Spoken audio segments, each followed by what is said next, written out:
नमस्कार दोस्तों, जय हिंद। करण मोटिवेशन में आपका स्वागत है।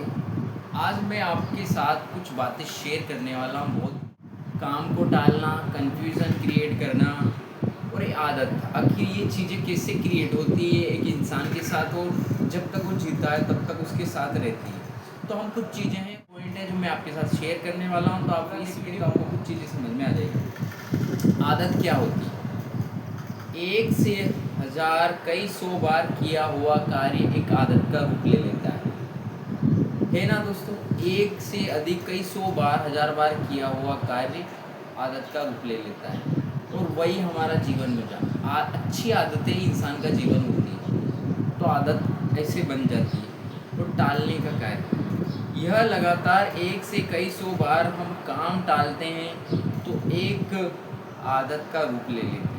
कई बार हम एक से हजार बार किसी काम को टालते हैं लगातार, तो वो एक आदत का रूप ले लेती है, और वही हमारा सबसे बड़ा दिक्कत और कन्फ्यूज़न क्रिएट करती है। अब हम अपने ऊपर संदेह कब करते हैं? संदेह तब करते हैं, सुनना बड़े ध्यान से। यह एक ऐसी आदत या बीमारी है जो हमारे भूतकाल के अच्छे या बुरे प्रभाव के कारण हम अपने ऊपर संदेह करते हैं। एग्जाम्पल के तौर पर देखते हैं, जो हमारे साथ भूतकाल में बीत चुका है, स्कूल में हमारे साथ जो हुआ है, और दोस्तों के साथ जो हमारे साथ हुआ है, या कुछ रिश्तों में हमारे साथ कुछ घटना हुई या कुछ भी दिक्कत हुई है, उसके कारण हम अपने ऊपर दिक्कत हुई है, उसके कारण हम अपने ऊपर संदेह करने लगते हैं। ये बहुत बड़ी बीमारी भी है, क्योंकि जो बीत चुका है उसे हमें अपना अतीत मानकर छोड़ देना चाहिए। जो हम जहाँ हैं वही हमारा भविष्य तय करेगा। अगला, अब हम कन्फ्यूज़न कब क्रिएट करते हैं अपने ऊपर? यह किसी भी वस्तु या विषय की स्पष्टता का ना होना, इससे हमारा कन्फ्यूज़न और भी बढ़ता जाता है। किसी भी चीज़, कोई भी टॉपिक, कोई भी सब्जेक्ट, कोई भी चीज़, उसका हमारे जीवन में स्पष्टता नहीं होनी, ना कि हम हमारे जीवन में पूरे हम क्लियर नहीं है उससे संबंधित, तो हमारे अंदर कन्फ्यूज़ क्रिएट होगा, बिल्कुल होगा। तो हम चीज़ों को पूरा क्लियर करें, पूरा समझें, उसके बाद आगे समझते हैं दोस्तों। आगे क्या बात है?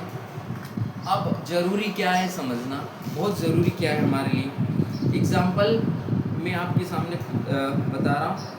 अगर आपके पास एक बगीचा है और उसमें हर तरह के पेड़ लगाना चाहते हो, तो तुम्हारा बाग भर जाएगा और वह बाग जंगल बन जाएगा। बहुत अच्छी बात है, समझो इसको। एक बार और रिपीट करता हूँ। अगर आपके पास एक बगीचा है और उसमें आप हर तरह के पेड़ लगाओगे, तो बगीचे की जगह क्या बन जाएगा? जंगल बन जाएगा। और ना तो पौधों पर धूप आएगी, नहीं पौधे बड़े होंगे, सब एक दूसरे से उलझ जाएंगे।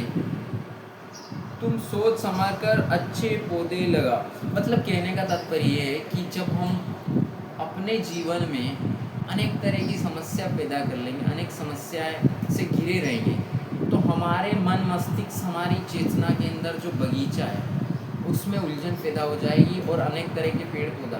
तो अच्छे विचार कब आएँ?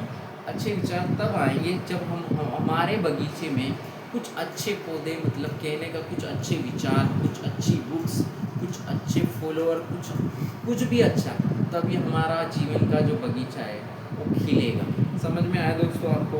तो ये मैंने खुद ने लिखा है और समझ के लिखा है, और 2-4 किताबें पढ़ी इसके ऊपर। एज ए मैन थिंक, जो विचारों से संबंधित है, इसके बारे में मैंने पढ़ा है। तो दोस्तों, आपको ये कैसा लगा ज़रूर आप कमेंट में बताइए।